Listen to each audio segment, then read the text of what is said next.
Իրականում իրական Հայաստանի գաղափարախոսության համատեքստում սահմանադրության փոփոխության անհրաժեշտությունն ունի բացարձակապես ուրիշ նշանակություն, չնայած այս պայմաններում հնարավոր չէ ժխտել, որ սահմանադրության այն տեքստը, որը կարող է լինել, կունենա նաև տարածաշրջանային նշանակություն, այս մասին հայտարարել է Նիկոլ Փաշինյանը։ 2018 թվականի հեղափոխությունից հետո նոր սահմանադրության օրակարգը եղել է, բայց այն ժամանակ ես համարել եմ, որ այն իրագործելի չէր, այն ժամանակ անտրամաբանական էր 2 ամիս ուժի մեջ լինող սահմանադրությունը փոխել։ Սահմանադրությունը պետք է լինի քաղաքացիների պայմանավորվածությունը երկրում ապրելու եւ հարաբերվելու կանոնների մասին։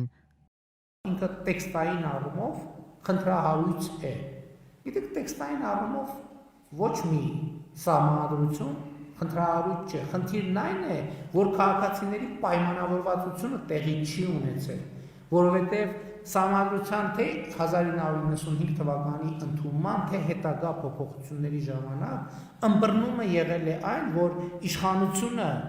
ընդունել է սահմանադրությունը, բայց միշտ այդ քվեարկության արդյունքները կասկածի տակ են եղել, այսինքն եղել է լեգիտիմ ըմբռնում, որ ժողովուրդը դրա օգտին չի քվեարկել։